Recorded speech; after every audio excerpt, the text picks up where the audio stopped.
Hello everyone and welcome. Sit back, relax, make a cup of tea or whatever you like to drink and get ready for new stories from Yellow Cat. Send your own favorite stories in the comments below and maybe they'll be in our new video. So subscribe to the channel if you're not subscribed yet. Let's get started. What happened at your workplace to cause mass quits? I used to work in the corporate office of a medium-sized realtor in the Midwest. The business separated its extremely lucrative segment for its own IPO, which wasn't too successful. Things became tight after that. When senior management finally made the decision to reduce the number of employees, they promoted early retirement. Handful left. After that, they analyzed and reorganized the IT department. About 300 people, including programmers, support staff, network administrators, etc. Mainframe experts were taken on and assigned to desktop PC support. The networking and desktop support staff was divided up, with some members remaining in the networking, some working on mainframes, and so on. A member of the data security team took the class, but declined to take the certification exam out of concern that they wouldn't pass. They withdrew rights from some of the team members who were qualified and certified NetWare days. Help desk calls for the stores were handled by level 2 and 3 support staff from the corporate offices. I don't mean to disparage the help desk, it's a great team, but when you assign someone without proper training and without any support, it's not a good career move with room for advancement, as the IT director put it. Make everything so that nobody succeeds. And so the year-long mass exodus started. It got to the point where "we wish X good luck on their future endeavors" emails were sent out every week. Nearly all of them eventually quit, and those who stayed on eventually lost their jobs. They lost a great deal of individuals who were committed to the company's growth. The eventual bankruptcy of the company was not surprising. It's astonishing how long it took. Used to work for an Australian car dealership. In the sales yard, I ran into a man wearing a nice suit who asked to speak with the dealer principal, who was at a head office meeting with 2 sales managers. Giving me his card, he said he would see me tomorrow and asked me to make sure they called him immediately when they got back. I went to the 2IC and gave him the card. After looking it over, he called a staff meeting for the entire dealer workshop. In light of this and whispers circulating within the organization regarding the financial controller's disappearance without any warning or communication, my 2IC deduced that there was only one possible conclusion. From then on, the service staff spent the day scheduling customers into other dealers' workshops so they could free up their schedules to find new work for themselves, and the sales team from both sides of the dealership, Ford and VW, spent the afternoon calling other dealerships looking for openings. Half of us had already left by the time the liquidator announced they were taking over operations, and it took another week or so for the remaining people to leave, with the exception of a few who were still looking for work. About 20 tow trucks showed up at our yard the same afternoon the liquidator took over, and a number of news crews soon followed. The company, which had clearly seen better days, had once been a household name in this area with racing teams and all that. After that, the only people we had coming into the yard were either people who were fully aware of our situation and thought it would be a good time to lowball everything, or people who were unaware that we were in receivership and would leave as soon as they found out because they didn't want to give their money to a company going out of business in case they didn't get their vehicle, which wouldn't have happened, but try convincing someone who's spending $60K on that. That week, we didn't even try to close any deals. Everything was focused on getting a new job. There was no motivation to work at all because the receivers could not even guarantee our regular pay, let alone any commissions. The only reason I went was because they provided lunch just for us being there. After the owner retired, the 100-year-old family business was sold to a capital management company. They took out a large loan against the company and demanded that we use our budget to pay the $40K monthly interest. We were suddenly in the position of having to make up a $20K monthly loss when we were previously making a $20K profit. Thus, they began to choke the business. All of a sudden, it was all turn off the lights and work in the dark, or you get 1 pen a year and that's it. You can see well enough on your screens. Every piece of furniture in the work kitchen was sold. To oversee operations, they hired 2 new managers, or vice presidents. However, it appeared that their primary duties were creating needless new regulations and rationalizing personnel terminations. For very minor and foolish rule infractions, 2 or 3 employees who had worked there for more than 20 years were let go. We all had a suspicion that it was because their pay was the highest. I was given the task of completing both my own work and the work of one of the fired individuals, naturally for the same salary. I began looking for a new job after about a week. 80% of the staff left within a month. The century-old company failed in just 18 months. An MD at a company where I used to work constantly gave the wrong people promotions. Our coworker, who was lying about how long jobs were taken, was a complete jerk. Where he was heading at the time would require 3 hours to complete a 20-minute drive in the company car, etc. Every time we complain, the MD chooses to ignore us.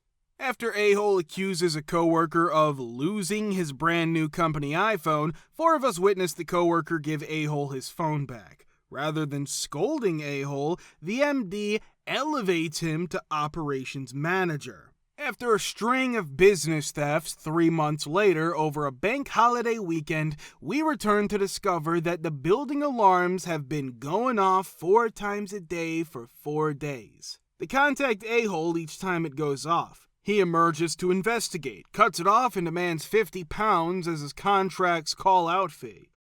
When the engineer returns, he finds that there isn't a problem and that it's obvious that someone's been attempting to pry open the large shutter doors at the rear of the structure. We investigate and discover that the CCTV cameras that weekend were accidentally turned off. When a few of us start to smell fish, I go to the business that's behind our building, I had a personal relationship there, and request a copy of their tapes to use over the weekend. Suddenly, we witness a-hole pull his car around the corner, yank the door open enough to trigger the alarm, and wait for a call. After smoking for an hour, disarm the alarm, reset it, and then repeat the whole process. I brought this up to our MD, who said, "Well, I'll speak with him." Didn't demote or fire him. Ceased to be his manager. The site crew gathered outside the MD's office the next day and submitted our immediate resignations. The choice to sack a-hole or I'm leaving is available to all of us. After 30 minutes, we all left and headed to the pub. 2 months after a-hole stole even more company funds and equipment, the company closed. A few months later, a-hole was actually sentenced to prison for a variety of offenses, including theft, deception, driving without a permit, theft of identity, unsafe motoring, DUI, handling stolen property. It turns out that the man we all knew as a-hole was in fact a wanted criminal who worked at a small business using a stolen identity while evading both domestic and international law enforcement. Americans, what is your most horrific encounter with the homeowners association / neighbors from H? We're having trouble dealing with a homeowners association that has prohibited us from grinding the undercoat off of a project Miata that we have been working on for nearly 2 years. Due to the fact that we had to relocate because of changes in school administration, the automobile cannot be physically reconstructed until the undercoat's completed. The automobile is nothing more than a frame that's supported by jack stands. At the hearing we attended, we pleaded for a compromise that would allow us to work for a certain number of hours. The developer is relatively new, and there are constant loud noises coming from the direction of our door. These noises come from carpenters, concrete trucks, and a mass excavation that's taking place within 200 meters. We explained that we're unable to remove the vehicle from the garage in its current condition, and that if we were granted 8 hours of work over any time frame, we'd be able to leave the property and work on the vehicle at a shop. After 3 weeks of silence, they finally responded with the following.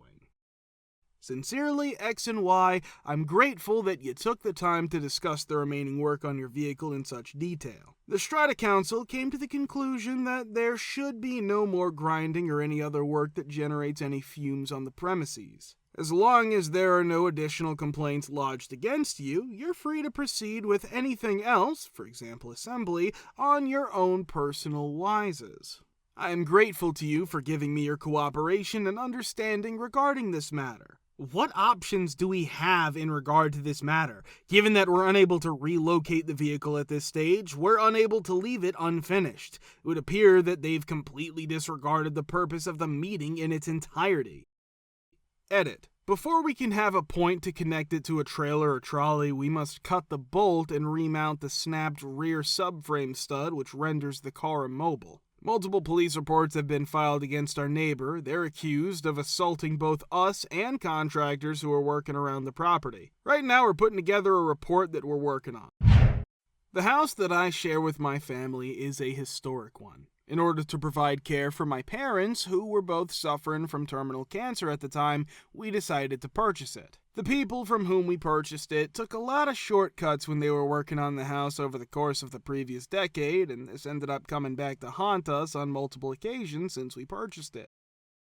Couple of years after we purchased the house, it was in need of a new coat of paint, and we were finally able to get it about 5 years after we had purchased the house. During the process of obtaining estimates to deal with it, we came to the realization that the previous owners had reduced the quality of the work. A significant portion of the siding, some of which was part of the original construction of the house that was 120 years old, was actually rotten and had been held together with caulk and paint. It was necessary for us to redo significant portions of both the north and south sides.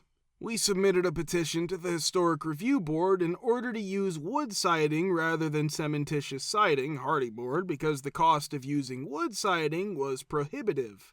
A hearing was scheduled to take place regarding it, and my immediate neighbor organized a group of 4 other neighbors to assemble in order to argue against me regarding it. When we were closer to this neighbor in the past, we'd invite him to dinners, movie nights, and other activities, and he would reciprocate our invitations. As long as we maintained the same profile, height, and other characteristics as the siding that had been there before, the review board agreed with us and permitted us to use the hardy board. As a result of doing that, we were also able to insulate the walls, which was a significant victory for us because the walls had been extremely drafty before. For the reason that we ruined his dream of living in a truly historic neighborhood, the neighbor severed all communications with us and asked us to refrain from communicating with him or sending him texts. He blamed us for not painting it sooner, saying that we were the cause of the problem. He did not take into account the fact that one of his friends has a house that has had no paint on the majority of the cladding for years, and he's slowly painting it currently. The neighbor, who had not directly confronted us beyond his text message, began harassing our contractor and threatened to call the police for using a saw in our driveway at 9 in the morning. This occurred after my contractor had already begun his work responsibilities. Additionally, he and his historic N allies began to slander both our company and our contractor during subsequent meetings of the review board. Stupid things like the siding being installed incorrectly and the fact that we were throwing away good historic wood, any salvageable wood that was obviously old growth pine, was actually being donated, and I kept every single historic nail. Not that it was anyone's business what I did with my property, were examples of the things that were being thrown away. Over the course of the subsequent months, the neighbor continued to be a jerk by arguing about the property line, playing loud music, making demands regarding our property, and other similar activities. Before all of that, there were warning signs. Strange episodes of passive aggression in which he'd pretend that we did not exist for a few weeks. He'd put large rocks in the yards of some renters a few houses down because he did not like them parking partway in their yards and on the street, and he'd take it upon himself to mow our front yard instead of us if we did not get to it as quickly as he wanted us to. I suppose the lesson to be learned from this was to trust your instincts when it comes to people. I used to own a condo that was subject to a homeowners association. Because the neighbor had a new phone line installed, the phone company ran the line along my fence while they were installing a new line. This allowed me to continue using my fence. A small portion of my fence was secured by staples overnight in order to secure the temporary line. It's not a big deal, is it? Apparently, I was in violation of the building codes for the complex, and I received a letter that threatened me along with accompanying photographic evidence. I called the office, but nobody was willing to assist me, so I had to take a half-hour break from my job and drive for 30 minutes between the hours of 9 and 5 in order to explain that the phone line wasn't even mine. Almost immediately after that, the on-site manager was taken into custody for operating a massive illegal substance sales operation out of his apartment at the time. My neighborhood is older. The majority of the homes were constructed between 1958 and 1962. The neighborhood was then about a mile from the center of the city, but in the early 2000s it was engulfed and then annexed. The neighborhood does not have a homeowners association. No monthly or annual fees apply, and we all enjoy the perks of city living, trash pickup, snow removal, etc.